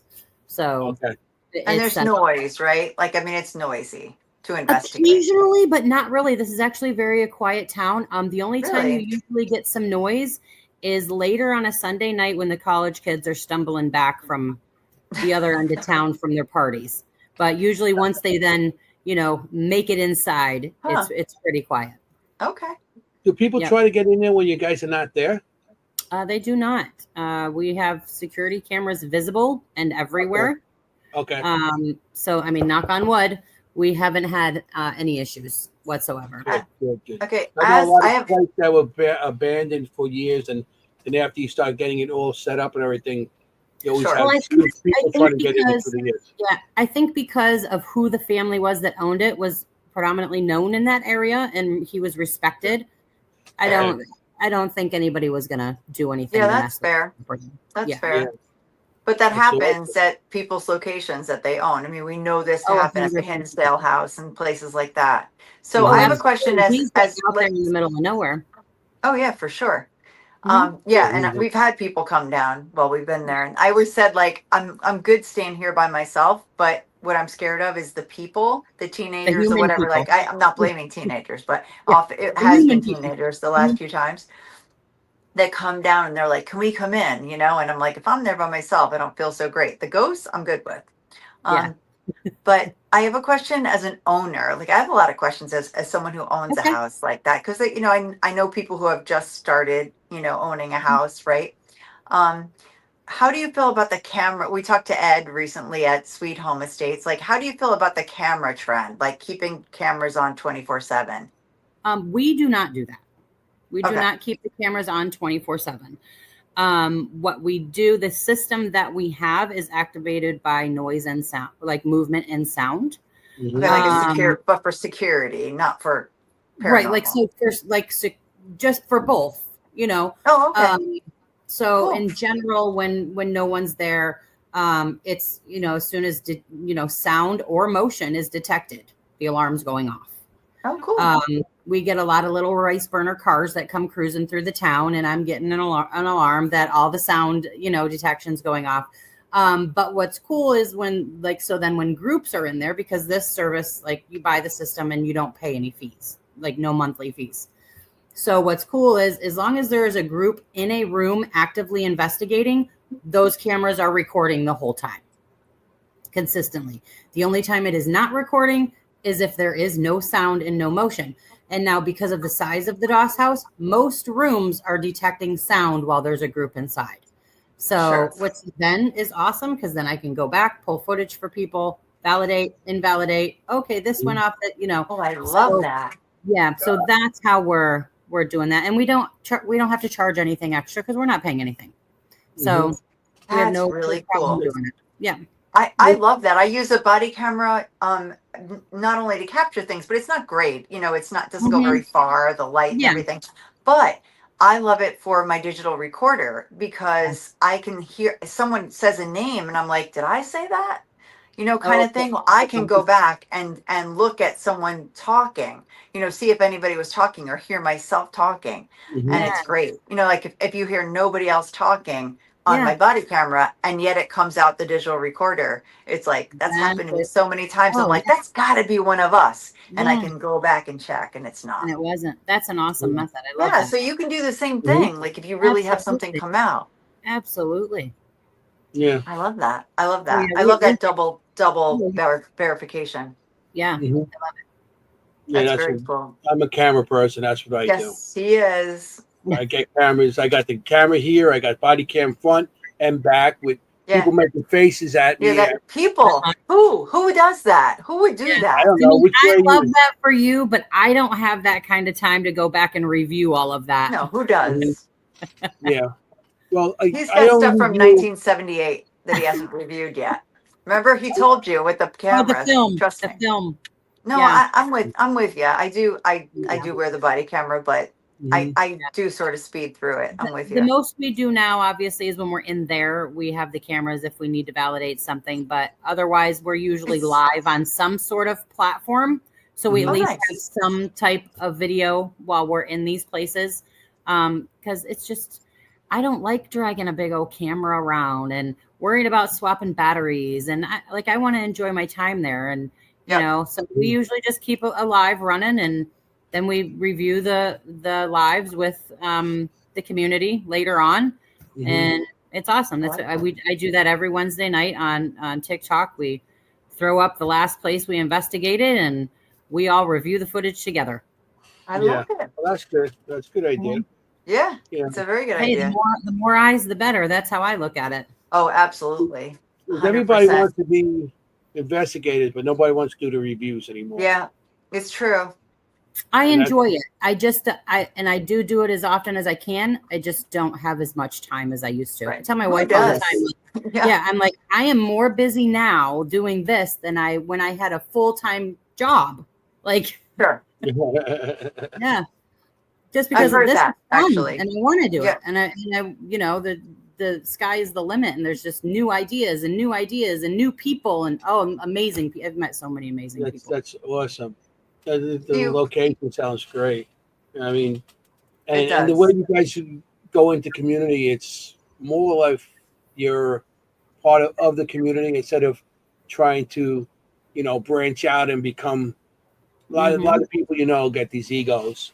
Yeah. And you guys don't sound like have egos, and the way the community should be, because that's the only way the community is going to go. Yeah, I mean, I would think that if you, if you don't with something, you know, how to, they think, oh, what I got is the best, and their heads get so big for themselves, they forget what they're there for. Yes, absolutely. You know, I mean, they forget who they came up with and everything else, and that's the problem. That's a big problem where we're going now. And the people you mentioned before are all good people that are part of the paranormal, that's being part of the coming down for you guys, you know. You know, and that's what's good about it. I've been doing this such a long time, so I've been through a lot of people through the years, and you start seeing people that are in it for a different reason than what you're in it for. Oh yeah. Well, and I was under that bubble for so long. So like last year for Creep It Real, a good friend of mine approached me and she's like, so do you want me to see if Patty Negri will come to your festival? And I was like, who's that? Ooh. You know, I mean, as much as I don't like to admit that, because now I know her and she's incredible. And I'm like, how did I not know her? But I had no idea who she was. Like, and then when I saw her, I was like, oh, I recognize her from always seeing her on my mom's TV, but I had no idea who TikTok she was or whatever. Like, I was associating with like Ernie and Andy Andrews and Pam and Steve. Even like these were the people that I knew, like all of those guys, like even like the Blue Bodie. I'm not sure if you guys are familiar with her. Great friend of mine now. She's coming on the show. She's coming on the show. Oh, yay. I love it. I'm trying to get in touch with her. Hope she gets back to me. I can call her here in a minute. She's actually she's coming up here this weekend. She has an event at her brand new location in Fredonia. Unique Paranormal 1.5 is actually her host team there. Oh, really? And so she has an event there this Saturday. So she's going to be driving up from Oklahoma. Hey, love those guys too. Also. Yeah, love those guys. Residual Hunts. Yeah, they're great. I'll have to remind her. What day is she supposed to be on with you guys? Next week. Next Tuesday? Oh yeah, she's supposed to be on next Tuesday. Yeah, I'll remind her. I'll be on something to her last night, I think. She's probably just busy. Get back to me. I figured she was busy. But like again, like I had no idea who she was. Now she's probably one of my closest friends. Like, so it's cool though having friends like that, because you're not like fangirling over them, and you actually develop real humble friendships. So I'm thankful for that kind of stuff. Well, you're the one that told me to go over to her. She was right Did I? across from you at Gettysburg. Oh yeah, she was she was at the bash too. Yep. And you go. She has a new location. Yep. So after I'm the one that drug her down there. I'm like, you have to come out for this event, and yeah, we had a great time. Yeah. We had such a nice time this year there. We really did. Last year was fun too, but I mean, this year was just really great. Yeah, I feel like always it gets better every year. Yeah. Mm-hmm. What I enjoy about that is like I meet people like you, and then after we all get together and we just hang out, and I'm the guy that sits in the back with a cigar and a beer. You know. Yep. Yeah. We loved it this year because we got rooms with like on this courtyard type area. So we just all sat outside our little patio things outside in the courtyard and had a good old time. Yeah, nice. I was on that court. You mean outside where the Batmobile was? No. So like it was kind of set back like towards when you take the walkway to the back part of the building. When you look to the right, there's like a courtyard there and you see all the door walls to rooms. Okay. We had like a little pavilion out there, Oh. chairs, all kinds of stuff. So yeah, we hung out there a lot. Nice. Okay. Because things can get a little crazy up front, especially when they do like the bartending stuff and yes. So I hung out by the Batmobile. I just sat there my chair. I bring my chair. I bring my own chair.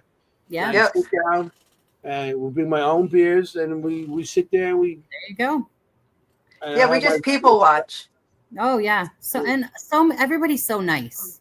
Like everybody's just so nice. Oh yeah. Yeah. We were out there with Andy Andrews. Oh and, yeah, bunch of people. Good people. We had a bunch of people out there. We definitely know. This year, next year we'll hang out together. Absolutely. We'll be there. I love it. Yeah, that'd be great. I love it. It was a good time. We're always looking forward to hang out with new people and everything. For sure. One of the greatest things of all of this. Yeah. That's what it's all about, to meet each other and hang out with each other. So I still have a question about owning this location. I'm sorry, Absolutely. just one more. I make notes. You can ask as many questions as you want to. I'm the nerd of the show who makes notes and who reads all the books and you be the nerd and turns the pages down with my questions. What would you say to people who want to purchase a haunted location? What have you learned the most that you would tell people? Do people come to you and say, I'm thinking about doing that? What advice do you have? Several people. Okay, so it's not a crazy question then. Okay. No, it is not. My best piece of advice is do not buy a haunted location to make money. Don't buy a haunted location to make money. Oh gosh. Does anyone say that they want to do it to make money? Well, I think a lot of people, when they invest in something, it's to get a return, correct? Oh, I guess, yeah. I mean, I would think it's research, really. Yeah. So if you look at it from a perspective of a business person rather than somebody who's doing it with a mission and a purpose, and because they truly love something as a hobby, because it's expensive, right? Sure. So you need to at least have that in part of your plan because you need to be able to at least keep the doors open. But we all learn that times get tough. Sometimes you're booked every weekend. Sometimes you don't have a booking for an entire month. So is my only purpose and goal, because my intentions were just to do this to honor my mother. As long as I can get a booking to keep the heat and the lights on, I'm happy. Right. But it's definitely something you can't rely on for a job or a career. Because it's always costing money, especially if you're trying to historically restore a property. Every little bit that you bring in, you have to put back in so that this amazing place can stay standing. Sure. That's so expensive too. Absolutely. More so than that would be my number one thing. Like, have true intention for the paranormal, and don't do it to get rich. For sure. Right. Mm-hmm. And I love what you said about you investigating first. I mean, like, you really have to be your own customer before you can have customers. Does that make sense? Like, well, and because again, back to the intent of it, like, we were only doing this because my mother always wanted to own a haunted location. Okay. So if it's not haunted, then we're not really honoring her to the full potential that we intended. So the intent isn't there. The trueness behind the mission isn't there. And in my opinion, if all of those things don't fall into line, you're leaving room to be unsuccessful rather than successful. Yeah, or disappointed at if that the makes very sense. least. Yeah, if that makes sense. Because like I said at the very start of this podcast, like I struggle on a daily basis with people really truly believing that my intentions are true and honest. Because there's not many people left in the world like that. So when somebody does come across and they're saying, you know, I want to help everybody and I support everybody and your battle is not my battle, because let's be real, there's a lot of drama in this field I never knew existed. And I just love everybody. I don't your issue is your issue. Your issue is your issue. I'm going to love everybody unless you directly hurt me intentionally. There's no room for any of that. And a lot of people have a hard time with that because, I mean, even if you're my family and somebody wrongs you, you're my family. I love you to pieces, but same. I'm not picking sides. I'm still loving everybody the same. And a lot of people have a hard time believing that. No, it's true. Or also being that way. Like I would never expect somebody to not deal with somebody because I have an issue with somebody. Like, so I think that's been the biggest challenge for me lately. But other than that, I have no complaints. And I know I can't change the world and make everybody, you know, pay it forward and be kind. And that's impossible, right? But you can do it. Well, and I'm not perfect. And you can hold on to that. Yes, but I'm going to keep trying every day. And even through my own trip ups and my own mistakes, like I'm going to learn from them and I'm going to try to do even better. So that's where I'm at. We feel the same way. I'm speaking for you, Anthony. No, we do. We feel the same way. And I'm like you in that I love you even if you don't love me. I still love you because I have love in me, you know, kind of thing. Not to get all, I don't know. I agree. But yeah, that's just because that's how I am. Doesn't matter how you are. Right. Kind of thing. Exactly. And it's tough, especially like when you have a group of people who feel a certain way about a certain person. And you understand why they feel this way. You understand why this side feels this way. And trying to support everybody on both sides and inevitably becomes impossible. So then you just kind of have to just be yourself, reset, do your own, and just get focused back to your goal sometimes. Because some people want the goodness in their life and sometimes they don't. Some people want acceptance and some people don't. Like to each is their own. And that's what I said, like all you can do is set forth your own goals and stay steadfast to that and pick yourself back up when you fall down and keep going. I love that. And remember why we're doing this, because we're all doing it together, really, in the end. So you know what? If you don't like this or whatever, I don't care. We're all doing this. Fun and focus on this. Relationships. Have fun. Have good talk, meet good people. And to me, that's what it's good all part. about.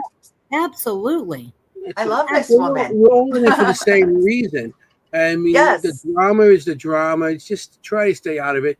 I mean, you could get caught up in it. It's very easy. I mean, you don't have to be doing anything to get caught up in it. No, you really don't. You really don't. No. You just Suddenly sit back and you're like, what just happened? And, exactly. It's tough. Like people go and then they don't want to be with it. It's like, okay, fine. It's like, I'm not in it to, I'm in it to, be like, I give everybody a chance. And how many times I had to start over because you have to cut people out because people are just don't want to, cooperate or they just, they love the drama and you don't want to be part of that drama. And like the Blue Bodie, my friend Bodie, she tells me all the time, because I always wonder, like, why does this bother me so much?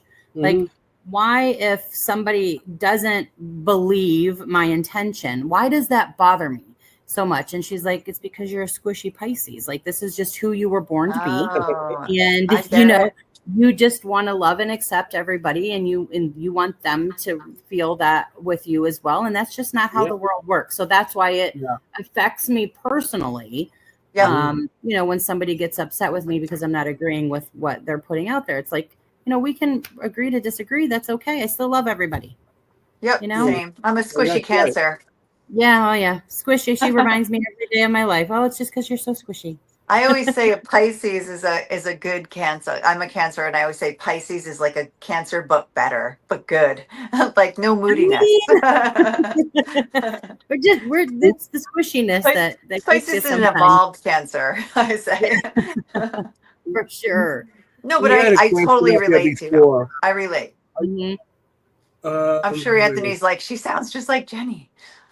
There's a question up here about, we did put this, it was put up there about something with food. If you EVPs, let me see. Oh, I saw that. It said, do you ever ask Spirit what their favorite food is? We do all the time. I love that question. Yeah, our good friend Amy, her go-to every single investigation, she asks Spirit if they like fried chicken every single time. Oh, I love that. I always say, what time is dinner? That's much better, though. I gotta try that. That's a good one. Yeah, we always ask, do you like fried chicken? What time is dinner? Well, because I mean it. What time is dinner? I'm like, I'm probably hungry. I'm probably hungry when I ask it. Well, you kind of feel the grass and get hungry, so. No, I'm like, what time is dinner? We have to break a chop.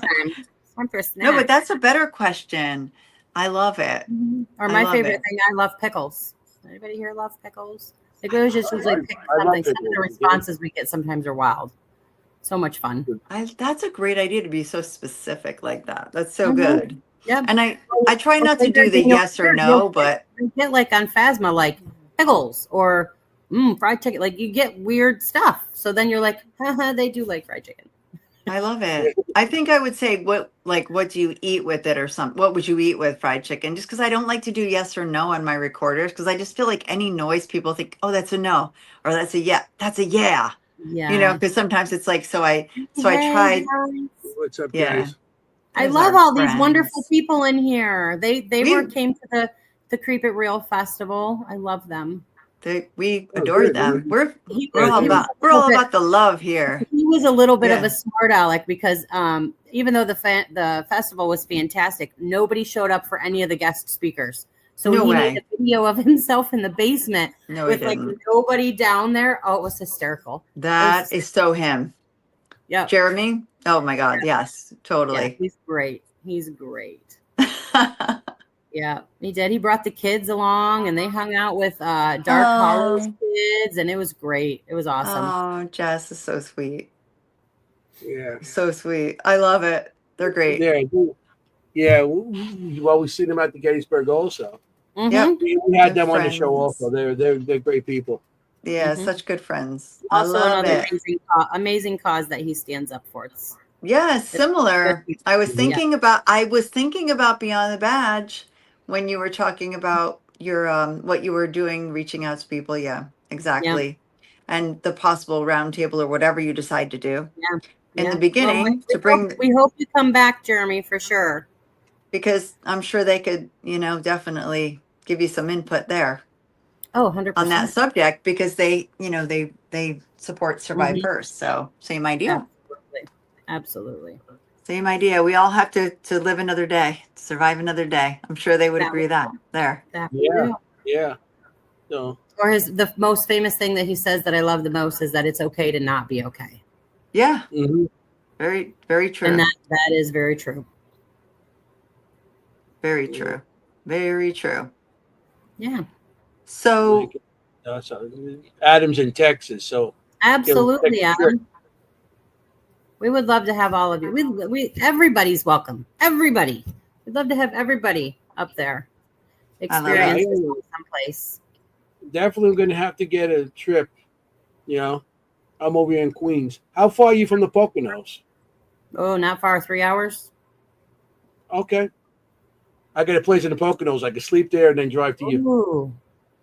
He has a place in the Poconos. Yes, he does. Mm-hmm. I've been there. Fans. It's in one of those communities. But it's very nice. It's fun. It's very nice. I went to his birthday party there. That's an amazing area.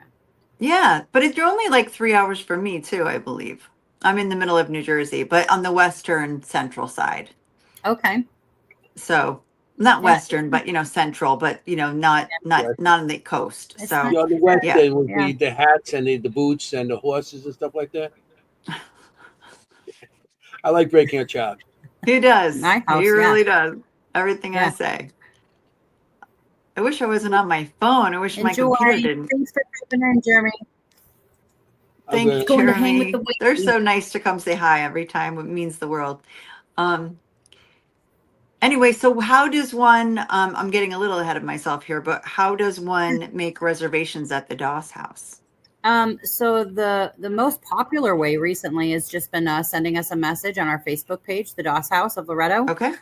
We also have a website, the Doss House. I think it's the Doss House of Loretto-pa.com. You can find all types of information in regards to the house, what we're doing, why the house exists, information that other teams have reported, all kinds of things on there. Nice. That's my daughter's been working on that. So we just recently got information up for of every room in the house and what people have reported in each space. Bodie did an aura reading of the house for us. So we have that on there. Like she describes, what the colors mean at different times of the day, which is incredible because she's an aura artist. I can't remember what it's called, something kinesis or something that she sees colors. I don't really remember. So that's on there. And then again, everything about mom and unique. And then obviously TikTok, Instagram. We're just now trying to build up our YouTube channel. So that's new. We're learning how to do all of that silly stuff. Yeah. But yeah, basically we're just about everywhere. I love it. Okay. Yeah, We just only because we like to spread info on our Facebook page about our guests. So if you want to book it, you can send an email direct to the Doss House 278@gmail.com. Okay. Yeah. Well, we might be doing that soon. Well, we will be doing that soon. By next year, we're going to start venturing more out. Yeah. You do it all year. Is there any time that you're closed? Do you close? All day, every day. The Seekers Chronicles, we did. We just get together with a bunch of people that we know. We did the Shanley. Now we're going to be doing the Hoover House. So we're going to, a Seekers event. That would be great. We'd love to have you guys. Absolutely. June 20th. No, I'm kidding. Give it I'm real. giving him a hard time. He'll be home with his wife, and I'll be out there. We'll be out here eating cake. Yeah. Yeah. You'll be sorry. Always without me. Yeah. You'll be sorry. Yeah. You'll have FOMO. Adam said, "How close are we to Gettysburg?" We're only about 2 hours and 15 minutes from Gettysburg. Yeah. Yeah.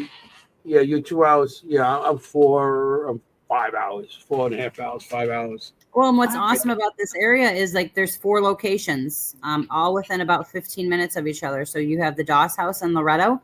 You have the Old Stone Evansburg Jail that is open for investigations. You have the Crescent Sanatorium that will be back open after haunt season, I believe. Yeah. And then you have the Nanny Glow Theater. Awesome old time theater. It's in Nanny Glow, Pennsylvania. Definitely check it out. Dark Hollow Paranormal is who runs that with the Historical Society of Nanny Glow. I don't think I know that one. It's a super neat place. Definitely should check that out if anybody's up here in this area too.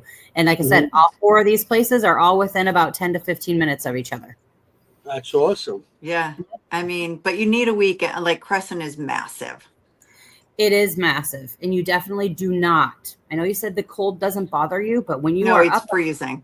On the Crescent Summit, oh man, you better be dressed beyond Eskimo covering. Yeah, it is very cold up there. Yeah, maybe don't go in December. Yeah, go into springtime. Yeah, and you can get lost in that place, I'm telling you. You could literally get lost. To so many buildings. You need like a search party. Yeah. Like, I feel like Trans-Allegheny, you could get lost, but you'd always just find your way back to center, and there's signs, and you know what I mean? Like, you could make your way back to that central staircase.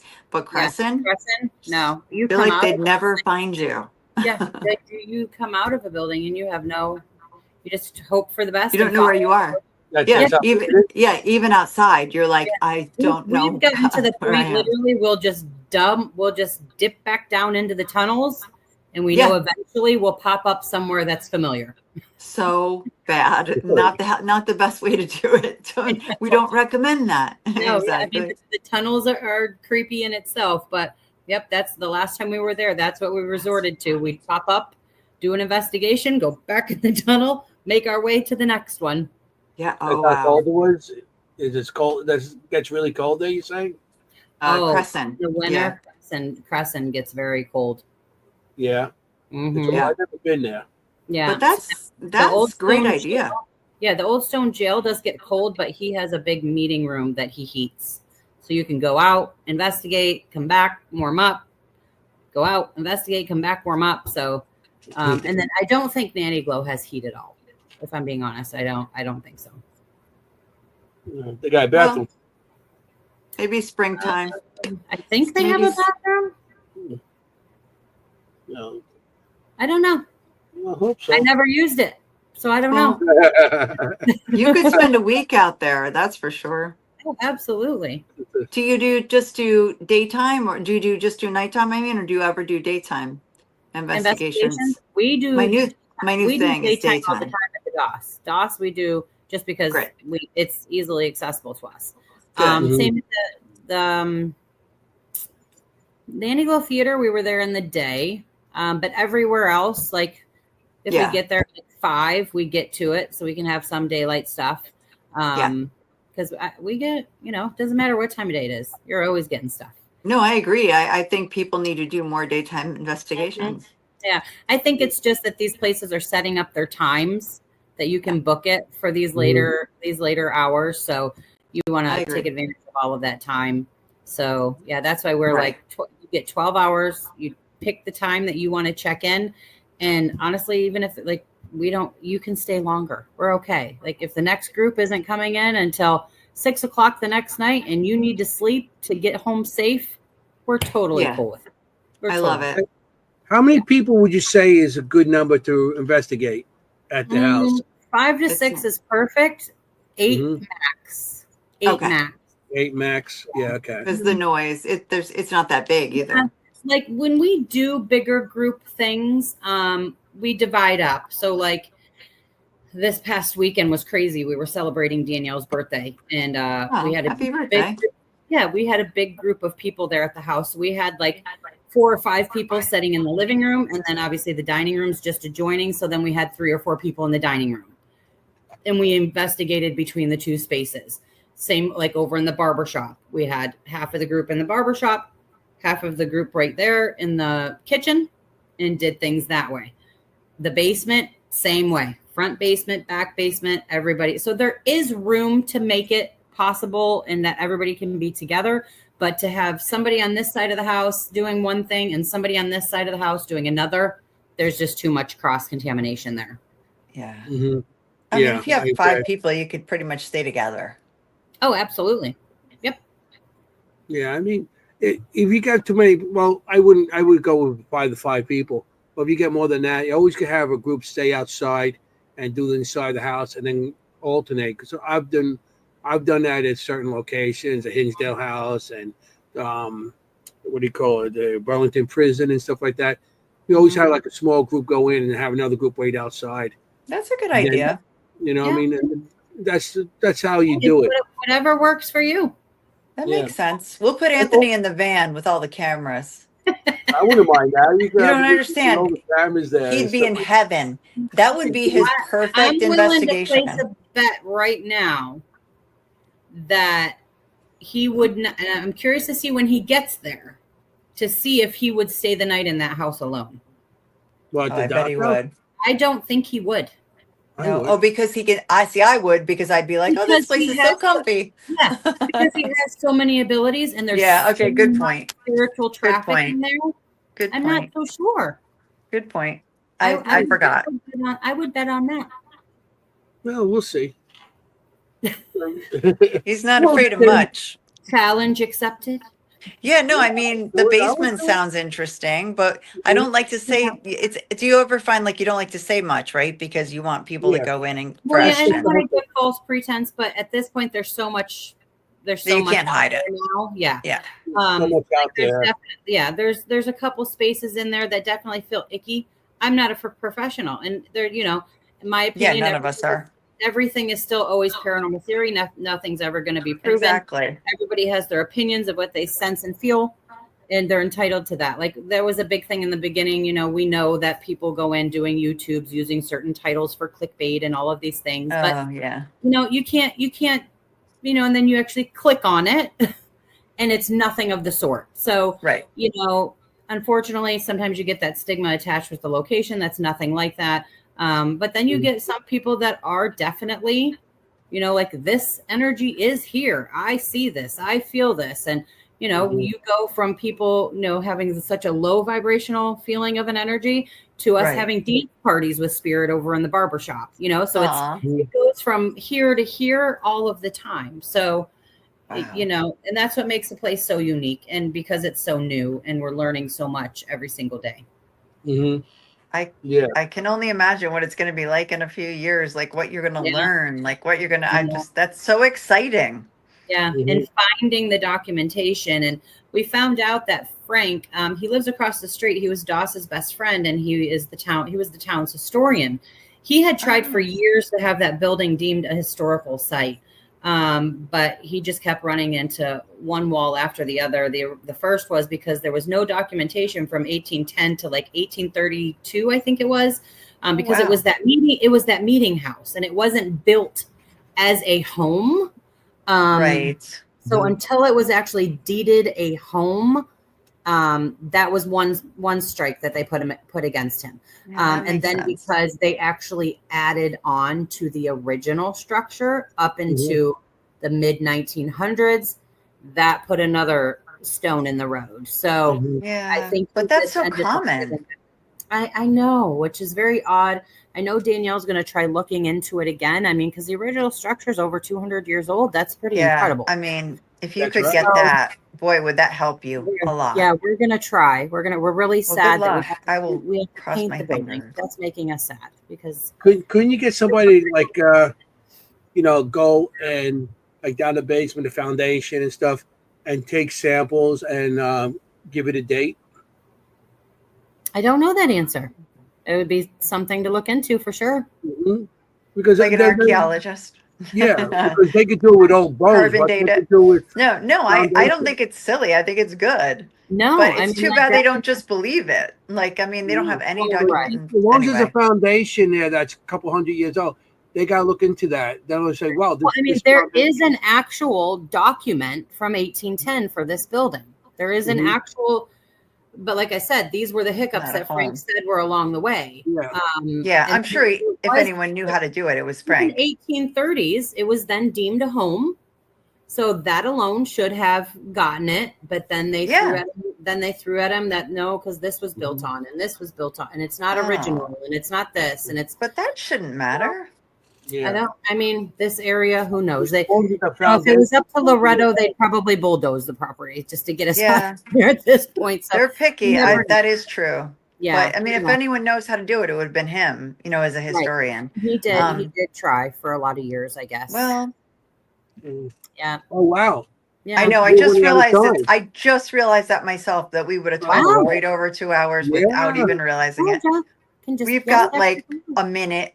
This is how I realized it. Adam says, "Oh, great show." Thanks, Adam. Thanks for letting us know that is. We still could have talked for another couple hours. I know. And isn't anyone keeping time here? Yeah, really.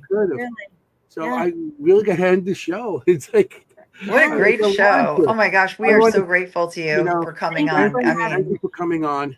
Absolutely, anytime.